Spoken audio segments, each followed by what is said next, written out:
Welcome to Exhumed, an underground retrospective of arts and culture in the late 20th century. I'm James Wallace. In this episode, we continue our analysis of British post-punk and look at the importance of the bands Bauhaus and Gang of Four. In the 1980s, there was a subculture for the alienated youth that was permeating the fringes of our society, goth. Goths would wear all black, dye their hair, usually black, paint their fingernails, usually black, make liberal use of white powder foundation, and put on Victorian-style clothing, also usually black. Goths listened to goth rock, a style of music that had its roots in post-punk bands like Susie Sue and the Banshees, Joy Division, and especially Bauhaus. Bauhaus, more than any other band, would be considered the forefathers of goth rock. However, simply associating the band with this subculture oversimplifies their music. Bauhaus was a very dynamic post-punk band that experimented with a variety of styles of music. Bauhaus was formed in Northampton in 1978. Brothers bassist David J. and drummer Kevin Haskins, along with guitarist Daniel Ash, played together under a variety of band names such as The Craze, The Submerged Tenth, and The Sockets. Eventually, Ash would start playing with his friend vocalist Peter Murphy and would write several songs together. Soon after, David J. and Haskins would join them, and they started playing together under the name Bauhaus 1919. The name was taken from the German art and design movement of the 1920s. Soon, 1919 was dropped from the name. Their first show was played on New Year's Eve, 1978. The band went into the studio on January 26, 1979 to record the song they would be most known for, Bela Lugosi's Dead. The song described the funeral of the famous horror film star, who was most well known for his portrayal of Dracula in the 1931 Universal film. The song is a 9-minute morbid journey that would define the goth music genre. The band took inspiration from the recording techniques of Jamaican dub reggae producers like Lee Scratch Perry, King Tubby, and Keith Hudson. But these producers pushed the bass up and made it the centerpiece of the track. However, the band instead turned the treble up, giving the track an eerie, echoey sound. Guitarist Daniel Ash uses feedbacks, scrapes with his pick, and harmonics on his guitar to create a soundscape that is morbid, while the drummer's beats vibrate and the bass holds everything together. Murphy's low-toned, Bowie-esque voice narrates the images of brides in white going past Bela Lugosi's tomb. The 12-inch single was released on the Small Wonder label on August 6, 1979. The B-side had the songs Boys and a demo version of the song Dark Entries. During that session, they recorded the tracks Harry, about Blondie singer Deborah Harry, Bite My Hip, and Some Faces, which are ska and power pop sounding, but was Bela Lugosi's Dead that would shape the direction of the band. The band soon developed a reputation for their live shows. The band would play on stage using only a single strobe light, while images were projected in the background. Murphy, dressed in black, would perform theatrically, while the band played a post-punk sound of many different dark textures. The band signed to the 4AD label and released the fierce single, Dark Entries. This song had a ripping and descending punk riff with pounding tribal drums. This track was as close to pure punk as the band would get to. The band used the painting Sleeping Venus by Paul Devoe for the album cover. The next single was Terror Couple Killed Colonel. The band would end up touring the United States and release their next single, which was a cover of Telegram Sam by T-Rex. This cover was appropriate because Bauhaus took their sound from the glam rock acts of the early 70s. The band would end up releasing the first full-length studio album, In a Flat Field. The album starts with the brooding and noisy Double Dare. The title track comes at the listener with tribal drumming, charging bass, while Daniel Ash creates intense waves of sonic noise. Another highlight track is Stigmata Martyr. Here, Daniel Ash plays both fierce harmonics and a doomy riff over the tight rhythm section, while Murphy evokes the spirit of both Iggy Pop and David Bowie. The LP, In a Flat Field, is a dark sonic masterpiece that not only helped define the gothic rock genre, but would also influence indie rock, alternative rock, and even metal bands in the future. The band had truly developed their own defined sound. With the band's ever-growing success, they would release their next album on 4AD's parent label, Beggar's Banquet. Their second album, Mask, was released in October of 1981. This album saw the band expanding their sound and utilized not only more studio recording techniques, but expanded the instrumentation on the album to include acoustic guitar, keyboard, and saxophone. The album starts out with the very intense noise double guitar tracked Hair of the Dog, where Murphy rants about people with various mental illnesses. But then the album then flows into the more melodic Passion of Lovers. The band sounds almost funky on the tracks Kick in the Eye and In Fear of Fear. David J. narrates an absurd comical situation on the upbeat Lilies and Remains. On the track Hollow Hills is a dark, slow-moving soundscape of a song, and the band plays around with tape loops on the final track, Mask. While the band still had a dark feel to their music, the album showed that the band could play around with a variety of musical and emotional textures. To the band, this was not a surprise. Even though the band had cultivated a dark gothic image, at the end of each recording session, they enjoyed listening to dub reggae records or even later period albums by the Beatles. To promote the album, the band made a video for the title track that was heavily influenced by German Expressionism. They recorded the single Spirit, a much more melodic tune where both Ash and Jay played acoustic guitars. The video for the song had the band dressed up like a jazz band of the 1930s. Murphy particularly plays up the theatrics here. At a show at Salford University, the band was joined on stage by former Velvet Underground singer Nico and performed a version of Waiting for the Man. In 1982, the band would get much more exposure. Petey Murphy was in some ads for Maxwell cassette tapes, where he sits in a chair and the volume of the music is so loud that it is like a strong wind blowing in his face.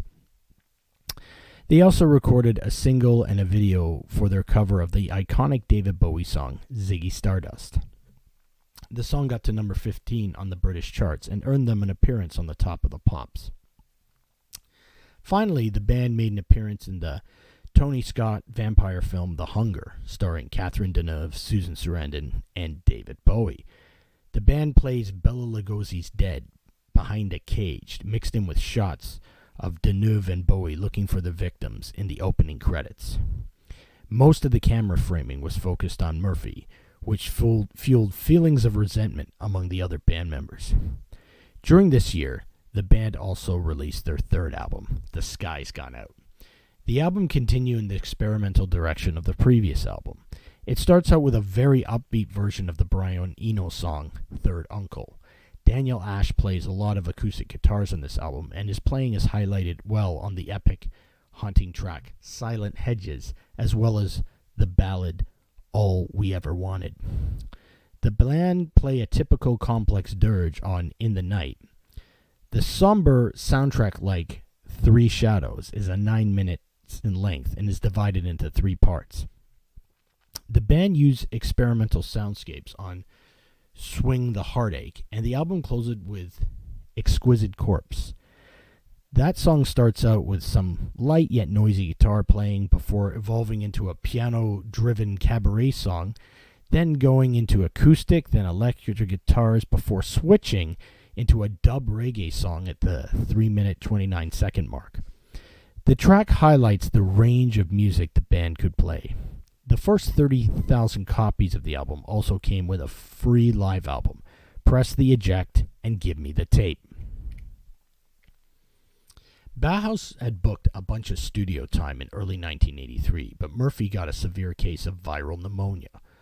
While Murphy recovered, Ash and Jay took the reins and went ahead with the songwriting.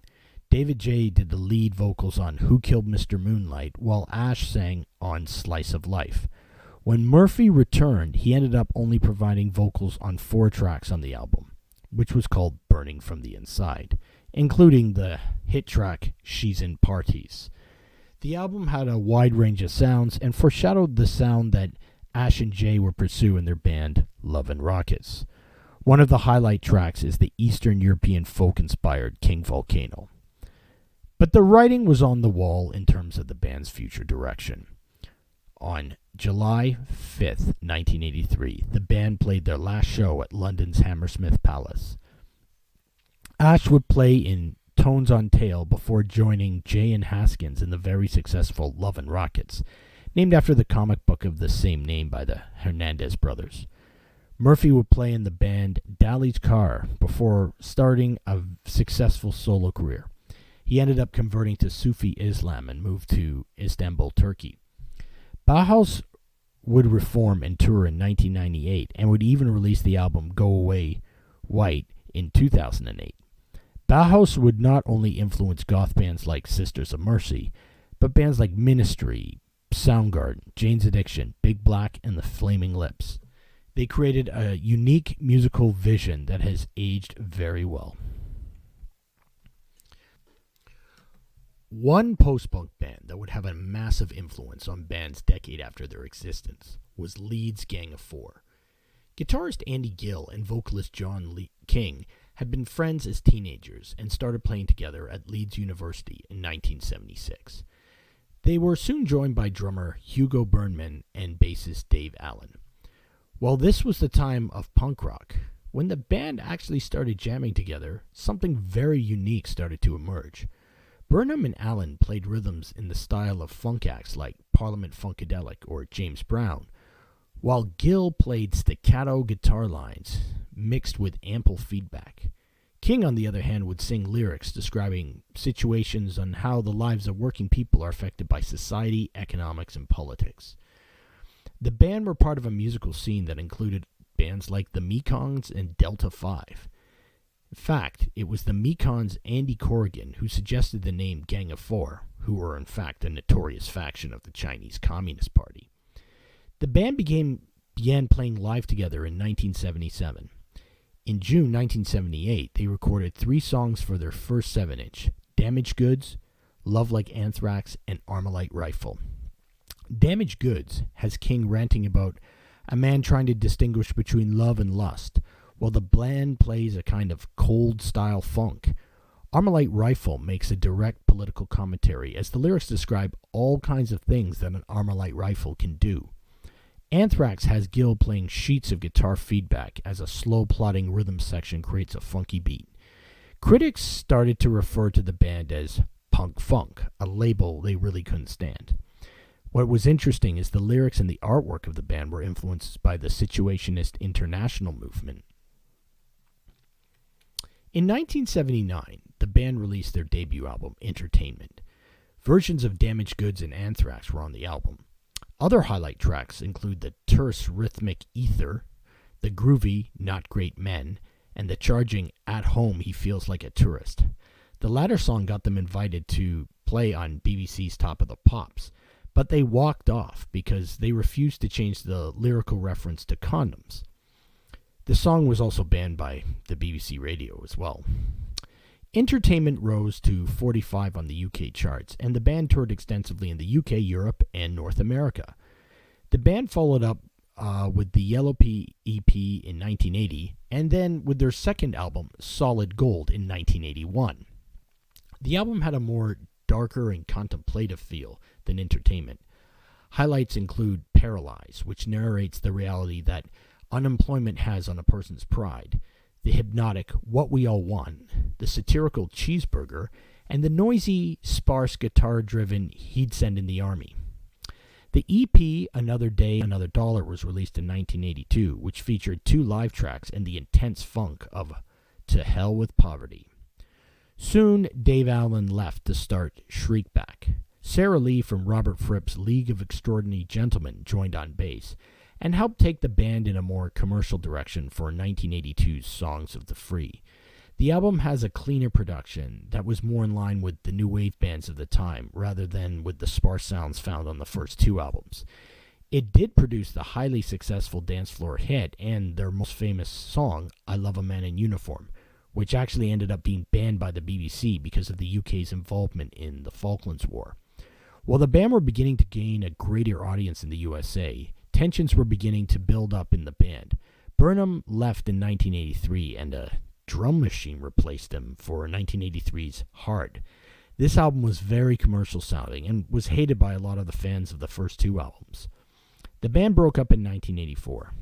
Gill and King would get back together in 1987 and would release Mall in 1991, Shrink Wrapped in 1995, and several albums in the millennium. Unfortunately, Andy Gill passed away on February 20th, 2020. Gang of Four had a massive impact on music in the years after the release of Entertainment and Solid Gold. The funk punk metal of the Red Hot Chili Peppers took inspiration from the band. Gill actually produced their debut album. Tom Morello's use of feedback in Rage Against the Machine was directly influenced by Andy Gill's guitar playing. Kurt Cobain stated that when Nirvana started, they were just a Scratch Acid and Gang of Four ripoff.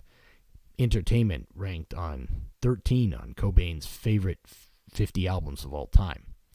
The angular rhythms of Gang of Four influenced indie rock of the 90s like the Jesus Lizard and bands from the millennium like Franz Ferdinand. One band that takes cues from Gang of Four's tense rhythms and feedback harmonic-drenched guitars was Washington, D.C.'s Fugazi. The stop-start time signatures of Fugazi and even their vocal style are directly influenced by Gang of Four. Gang of Four is one of the more influential bands in rock history that more people should know about and be aware of their impact on the evolution of rock music. Thank you for listening to Exhumed. Please tune in to the next episode where we will further explore more British post-punk bands.